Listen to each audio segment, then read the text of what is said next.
Hello, everybody, and welcome to our studio show here after the summer break. It's round 13 of the FIM Motocross World Championship. This is the MXGP of Czech Republic. We're at Locket, of course, and we've got a fantastic studio show lined up for you today on MXGP TV. We've got Gautier Paulin from Red Bull KTM Factory Racing, Antti Pyörinen, the team manager for Rockstar Energy Husqvarna Factory Racing, and the injured Shaun Simpson for Wilvo Yamaha MXGP. But before we start, though, let's just touch base with Lisa Leyland. She's back. I'm back. Have you missed me? Yes, we all missed you. That's convincing. Well, we've had the summer break. Yeah. You went across the channel. I was in Montreal. It was lovely. That's more than the channel. That's the Atlantic. Yeah, it was really, really nice to regroup, chill out. It wasn't minus 20 degrees. Last time I went, it was minus 20, so it was a little bit warmer this time. So you enjoyed it? I had a great time, yeah. And ready for another action-packed weekend? I am. I've recharged my batteries, and I'm ready for the second half of the season. Yeah. All right. Well, let's crack on with the show then. And let's meet our first guest, Gautier Paulin, Red Bull KTM Factory Racing. Second time on the studio show. First time was at Charlotte last year. It's been a tough couple of Grand Prix for you, hasn't it, recently? Italy and Portugal just 2 weeks ago. Just briefly, what were the issues there? I know it was hot in Italy for a start. Yeah, well, the season, it's been pretty tough for me. Some good races, bad races. We got some new things to learn this year, and of course, yeah, for Ottobiano and Agada, my physical wasn't there. I was not feeling 100%. I just couldn't finish the moto, so I took 2 weeks holidays, so I'm full recovered and ready to go.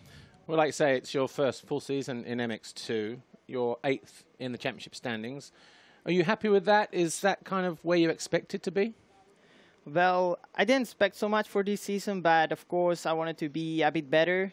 I know I can be better, so also with bad races, I'm in the 8th place. It's not too bad. Still some races to go, and I think the tracks that, the following tracks will be good for me too. So I hope to come a little bit closer to the top 5. Okay. Well, Patagonia, you took your first podium. You were 2nd overall. Did that come sooner than you expected? Yeah, well, for example, in Argentina, I was like physically not so good. I had some stomach problems too, and yeah, as you could see, I was on fire, and I could just manage to make the first podium of the season, and then 2 weeks later in Arco di Trento, my first win. So had some good races still now, but also some pretty bad races. I need to be a little bit more consistent, but that will come. But also here, was it more special getting that podium because it was a Spanish-speaking country? I guess you were pretty popular there with the fans. Well, that was crazy. Every time I passed through the crowd, they were cheering on me really hard, and you have extra motivation, extra power. Yeah. Well, we'll see your podium here, but this was a great battle with your teammates in the early stages. I mean, do you like this track? Everyone seems to like it. What is it about that track that... I mean, it's incredible. On Friday, we did a track walk, and you just walk the track and you just enjoy it. Before riding it, you just know you're going to enjoy it a lot. All the jumps are just perfect made, and it's a high-speed track. So, yeah, it was quite nice. I think it's one of my favorite tracks. And it's the first round of the World Championship next year, so you must be looking forward to that one as well. Yeah, it will be good. And the second round, I think it's in Spain. Yeah. So, man, yeah, you've got it. Yeah. You've got the, you draw the long straw on that one. Well, let's talk about your first podium, your first win, Trentino, 2 weeks after Argentina. You took a race win and Grand Prix victory. There must have been a whole bunch of emotions for you that weekend. Yeah, it was a good one. Yeah, it's just everything was perfect. Feeling was good on the bike, and I could fight the whole moto, 2 motos, and I'm really proud. I mean, I think I could not do it better than I did, and I just gave everything I had, and yeah, I was super happy. How happy was that fella? Yeah, I was. Oh, there's me getting in the way, as always. But, I mean, that was, like you say, a special moment, a proud moment. But I guess in some ways now the pressure is off. You've won a race, you've won a GP, and I guess that can help you relax a little bit. Yeah, well, we expect to do, like, for example, in Falkensward, a good race because it's sand. But I just messed it up. I was, like, really bad race with 2 crashes. So, in races that we thought it was going to be good, we didn't do as well as we could. And in other races, for example, like Ernée or Terschental, which, you know, my speed was really good. And, yeah, we didn't expect to be so good in that kind of tracks. So I just need to get a bit more regular. But, yeah, now we got some races to go, and we will try to be a little bit more consistent. But you'll finish school now as well. Yeah, that's also really important. Like now, I have some rest and some, yeah, not school, so I don't need to be focused on that, just on my training and, yeah, motocross. Yeah. You said for the rest of the season you want to be a bit more consistent. What are you aiming for now? What is your goal for the last few rounds? I think the most important thing is try to fight every race and, you know, just push through the pain and try to be every race over there, not so many mistakes. Try to be a bit more focused maybe, and yeah, try to do some good races. Well, before we let you go, we also have 65 and 85 EMX European Championship this weekend. It wasn't that long ago that you were, you know, one of those guys on the line. You've come a long way since then. As somebody who's been in that position, what do you think these guys are going through this weekend, especially the favourite guys? Well, it's crazy to see them because I've been racing with these guys too. So it's nice to see them race over here. And I think the favorites will be like Jet Lawrence, Kai de Wolf, that are in the group of Holland, that kind of group. So they were riding pretty strong. I saw them riding, and they really ride well. So I think that they could be the ones for the win. Yeah, I think it was an English kid, Eddie Wade. Yeah, who Eddie was, Wade. Yeah, quickest. he's also riding good. Yeah. He's living in Spain.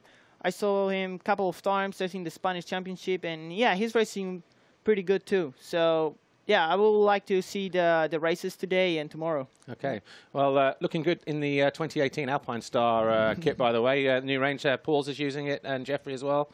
So obviously, good work, guys, over at Alpine Stars. Right, we are out of time, but Jorge Prado, thanks for joining us here. Thank All you. the best this weekend and, of course, for the rest of the season. And you can obviously join in and watch us on MXGP TV, see how the qualifying races goes and how Jorge gets on. Right, before we meet our next guest, Antti Pyränen, let's see what happened a couple of weeks ago before the summer break. Here's highlights from MX2 Race 2 from Portugal.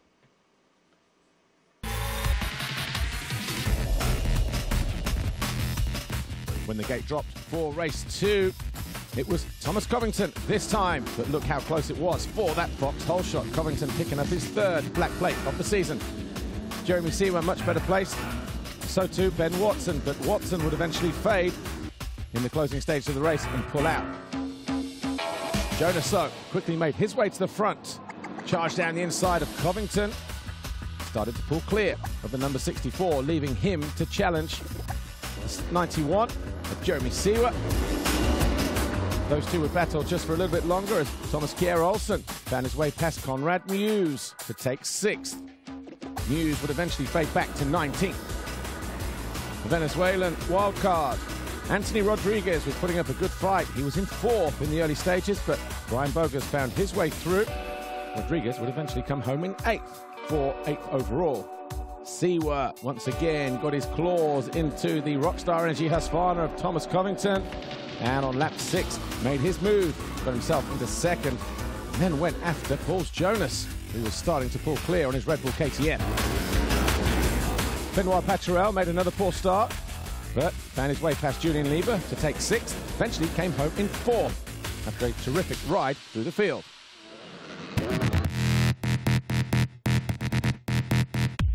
Julian Lieber wouldn't be so lucky though. He would fall a little later on in the race, but Thomas Kjær Olsen nudged his way up the inside. And Bogus, eventually he would come home in 5th, but it was Jeremy Seewer who charged down the inside of Jonas to take over the lead with 5 laps to go. And he already started to pull clear and took control of race 2. Thomas Covington just didn't have enough in the tank in the final stages as Lieber picked himself up off the deck. He fell from 7th.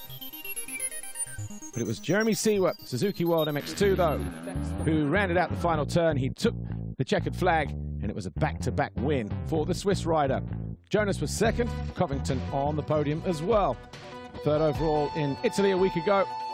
Exactly the same result here for him today. But Jonas continues to lead the championship. That gap's still 38 points as we head to Lockett in the Czech Republic.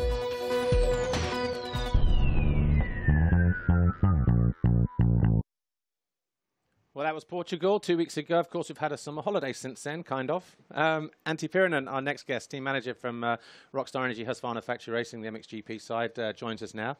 Welcome back to our studio show, Antti. Yeah, thank you very much. Of course, you've had a short break, but on the whole, it's been a fairly busy season for you, hasn't it, as team manager this year? 3 riders under the tent, new workshop. Yes. How are you managing all of that? How has it been for you? To be honest, it has been, like you said, you know, it has been very busy. So we went with the 3-man program again, you know. So it's a lot of work, and especially 3 heavy hitters, you know. They are all top guys, you know, and they all know what they want, and they all deserve the top of the top service. So on that side, it has been very busy. We did the new workshop as well. So it was a lot of work. It was exciting work because it was something we wanted to do, and to be honest, you know, it became exactly like we wanted. So relief. Yeah. But yeah. Anyway, it has been a good season, and the guys has been doing good work, and as well the team has been doing a great work. You know, we have a great group of people. So overall, I'm quite happy of everything. Let's start with Max Anstey. Pre-season, you said you'd be surprised if he wasn't in the top 5. He had a podium in Italy, but would you say that transition from MX2 was harder than you both thought for him? Of course, the goal is, you know, to run the podium and top 5, but I think Max has done a great job, you know, progressing with his riding and overall approach, you know, towards the MXGP class. So maybe I'm very happy with the results he did. He showed his true potential in Italy, doing the podium there, and overall, like he's growing into the class. You know, he doesn't respect too much anymore the another MXGP riders. Of course, the pace respect is there, but let's say he's ready to really battle and race against them. Obviously, this came after a period where he was on the sidelines with an injury. Is he 100% now?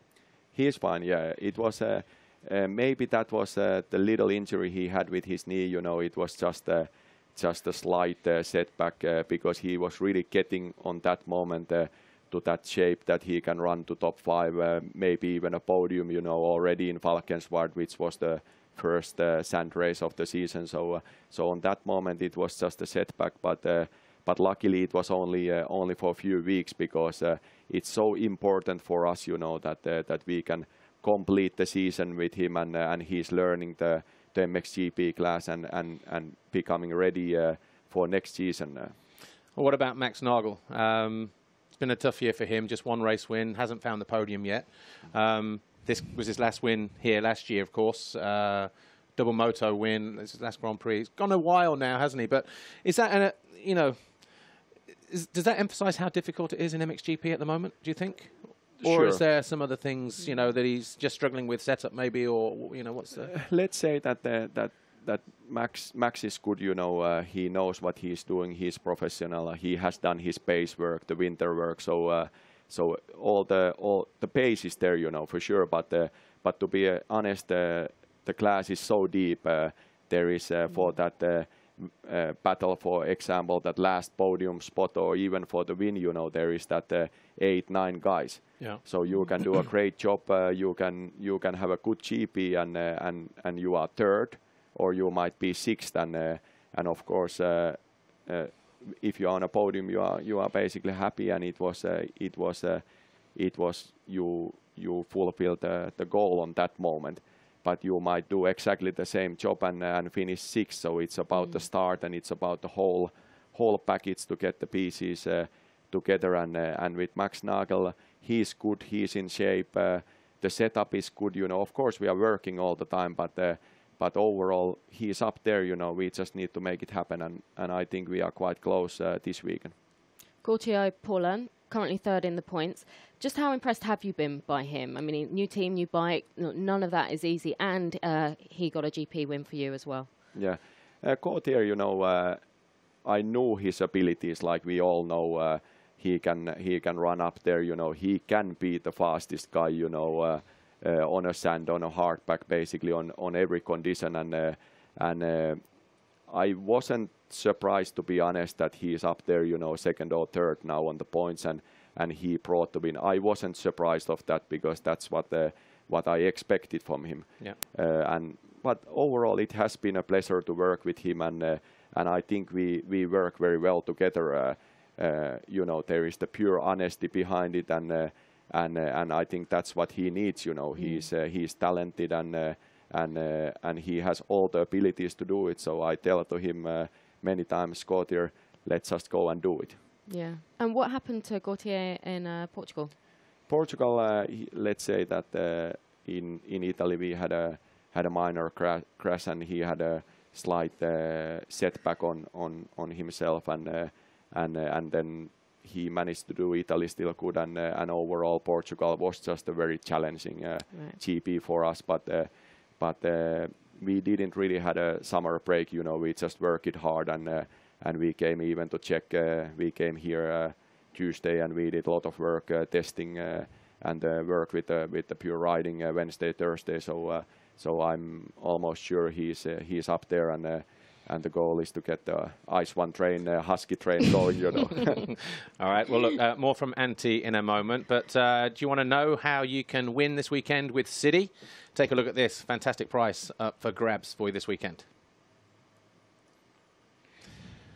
So, how would you like to get your hands on a pair of City boots? Well, this weekend, City are offering the chance for you to win a pair of City Crossfire 3 SRS boots. And all you have to do is guess the podium in the MXGP class this weekend in Lockett. And a pair of City Crossfire 3 SRS boots are yours, along with a copy of MXGP 3, the official MXGP video game, and access to MXGPTV.com. So, what are you waiting for? Get guessing, and good luck. And I'm sure we will announce the winner in Belgium, but the competition runs, of course, until tomorrow early, so don't be disappointed. Get guessing now. Those boots would be on the way to you. Couple more questions, Antti. We are in a tough period now, aren't we? 6 Grand Prix in 7 weekends. It's a pretty tough run-in. No room for error, mistakes. It's going to be tough for the riders and the teams alike. Yeah, sure it is, and that's why let's say we use it this summer break. You know, really working on the pace, and I think we are prepared. We did our work now, and we get this Lockett done, and then we still do some sand testing, sand preparation, and then it starts. You know, it's basically in a 7 weeks is 6 GPs, and then we decide how good we were this year, and the riders knows it, and for my team, you know, we have so great guys, and let's say push and period like this will be even I think advantage for us, because we have a very heavy working group, and everybody is ready for it. So let's go for it. Well, we have a quick question for you, Antti, on social media. You've touched upon it, but MXDTC says, what does your working week look like? How busy are you, basically? Yeah, to be honest, I'm quite busy. You know, I want to do the things well. I want to do it perfect. You know, so there is never enough work I can do. Let's say on a technical area, organizing the example visas for the guys, or the travels, or the training. You know, and there is a lot of work, because I'm type of a guy. I just wanna improve. You know, and I want to be the best. And so there is a lot of things to do, and even I'm the team manager, the director of the team, but I still really want to go into the field work and see how the guys are training, how the bike is working, how the training mechanics are doing their job. So it's a busy week, but I definitely enjoy every moment. All right. Well, Antti, good luck for the rest of the season to you and all the riders on the team. Thank you. Antti Pyränen, ladies and gentlemen. Right, before we meet our final guest, Shaun Simpson, let's catch up with what happened 2 weeks ago. Here's highlights from the MXGP of Portugal, highlights from race 2.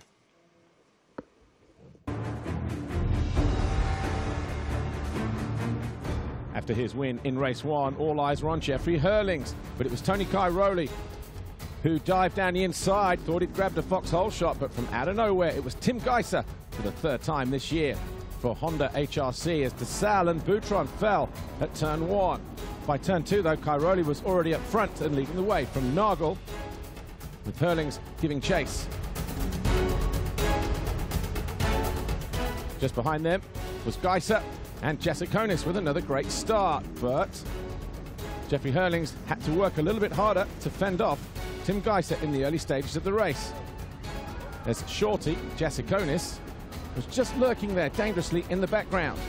Jeffrey Hurlings made a move on Naugle to get himself into 2nd, and it was a disappointing weekend for Gautier Paulin, the French rider, eventually coming home in 11th as riders found their way through on the Frenchman, who started in 6th. Jessiconis, though, was solid. Found his way past Geiser to go into 4th place, and then went after Max Naugle. And this was going to be for 3rd overall in the Grand Prix. Jessiconis became the first ever Lithuanian to win a moto in MXGP when he won the qualifying race on Saturday. And he was knocking on the door for a first ever podium as well. He made that move around the outside of Naugle in the closing stages of the race, and it was all but a done deal. Roman Fevre made his way to 4 in the closing stages with this pass on Naugle, and that was going to be good enough for 4th overall. Again, another podium went begging for the former world champion. The battle between Cairoli and Hurlings never quite materialized as it did in race 1. Cairoli always in control. Jessiconis having a great weekend here in Portugal, was solid in 3rd. That's where he would come home behind Hurlings, but it was Tony Cairoli who was victorious in race 2. He shared the points with his teammate Jeffrey Hurlings, but what a great day for the Suzuki World MXGP rider Arminas Jessiconis, taking his first ever podium in MXGP to the delight of everyone on his team. Hurlings 2nd overall, Tony Cairoli victorious with back-to-back wins here. He was a victor in Lombardia a week ago, and he now has a massive lead at the top of MXGP. 91 points clear as we head to Lockett.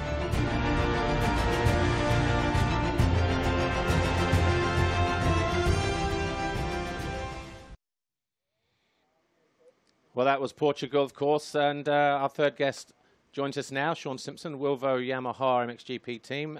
Shaun, most of us are returning back from a short 2-week break, but I bet you're wishing you could do the same, or you could say the same. It's been a slightly longer break for you, hasn't it?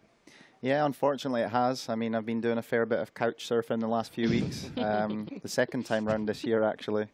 And bench racing, as me and Nikki were just calling it. Yeah. She's been out as well, so we've been just making sure we keep up to all the latest MXGP chat, and it's been different watching it on TV. Actually can learn some stuff, believe it or not, just watching how the guys go about it, and it just from an outsider sort of perspective, looking back into it. But obviously I'd rather be racing. Sure. Well, it must have been one of the shortest comebacks in recent history, less than 20 laps, I think.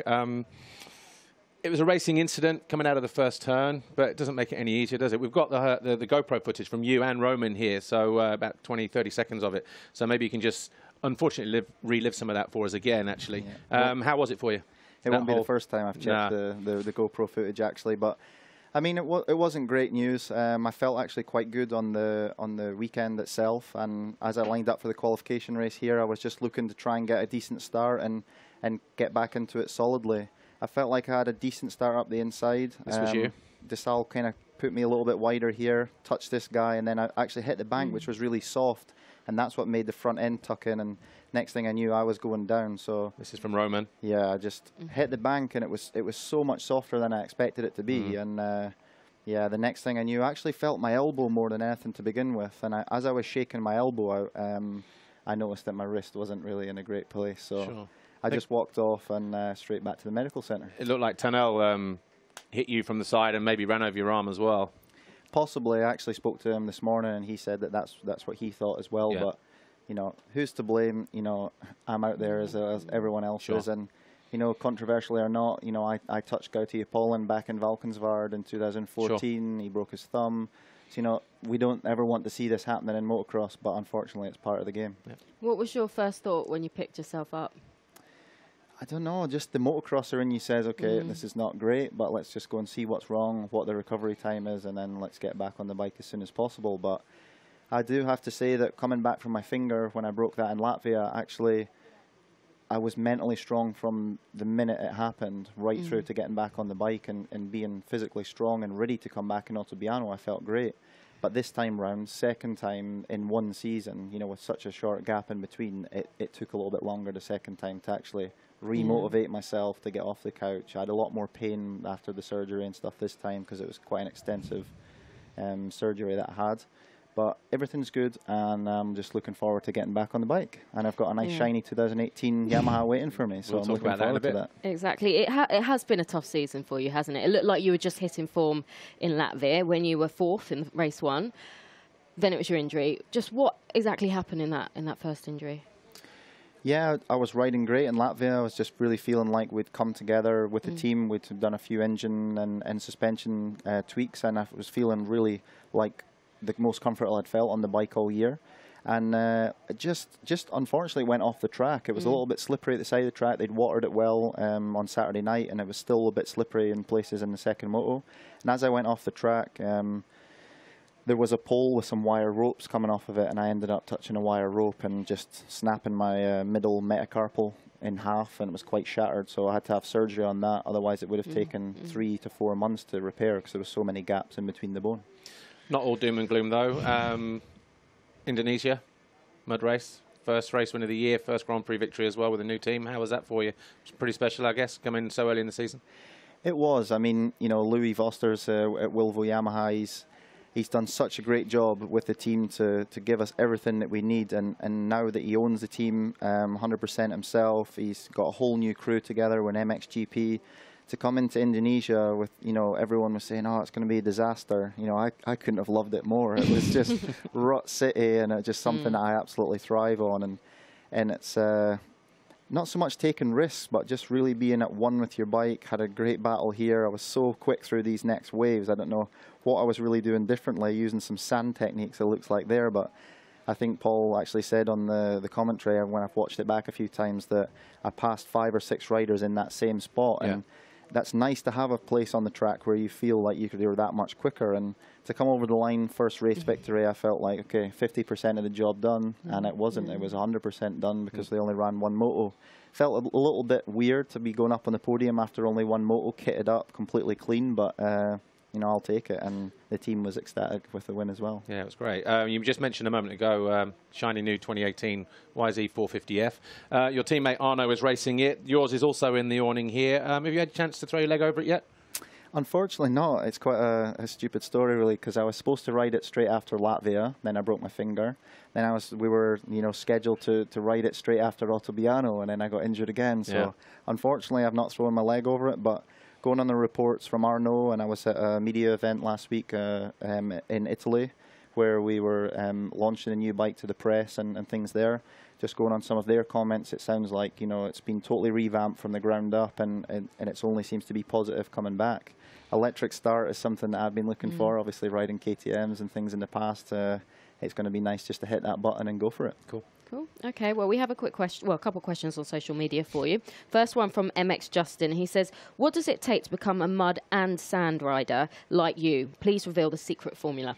I think it's only practice. You know, it's such a stupid thing to say practice makes perfect, but being brought up in Scotland, there's a lot of rain there, and just getting out on the bike, just grinding away. And, you know, it's weird because my dad always told me when I was younger, if you get out in the mud on your bike, you have to clean it afterwards. He wasn't, you know, one for messing around cleaning all our bikes. Me and my brother had to do it all ourselves. So we got out, got our mud practice done, and then got back into the house with our feet up next to the fire. And it was mostly the same with the sand riding. You know, I've been in Belgium for over 10 years now, and, you know, most of the tracks there are sandy. So, you know, my dad would tell you I was terrible in the sand when I first started off, and, you know, I used to hate Lommel, and now it's one of the, you know, nicest tracks in the world for me. Yeah. Okay, well, we have another question from Dave Willett, and he says, what is the 10-second clock? Oh, no. I have no idea. And what is this infatuation with watching Love Island?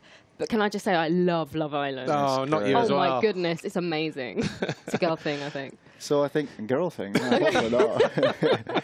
I think it's just being on the couch so much. We just Rachel, my wife, got into it, and then she said, "Oh, you got to watch this," and I was like, "Oh, what's this crap we got to watch?" So then next minute we get addicted to it, and we were speaking to Dave and Brian McKenzie down at the press event down at Ottobiano last week, and I said to them, or Brian actually said, if you build up a space of time on your Skybox, at 9:20, if you start watching it, then you don't have to do any of the breaks. And I told them that if you fast forward times 30, the clock in my living room ticks really slowly, or you can hear it, I mean. Okay. So if you count 10 clicks and then press play, it's perfectly starting at the next thing. So it's just, you get rid of the adverts, basically. You have way too much time on your hands. And here's me thinking the 10-second clock was like from the 5-second board or something like that, you know, like a start technique. Not. Well, look, unfortunately though we're out of time. But thanks to Shaun, all the best with the healing on the hand there. Also, thanks to Antti and to Jorge Prada as well. Don't forget, you can join us on MXGP TV for all the racing today. We've got the first women's race coming up around about 1:30 this afternoon. We've got 65 and 85 Europeans first races coming up as well. And at 4:25 we're back on with MX2 qualifying, followed by MXGP qualifying as well. So hope you join us then. Enjoy the weekend. We'll be back with our next studio show in 2 weeks when we return to Lommel. See you then. Thanks for watching. Bye for now.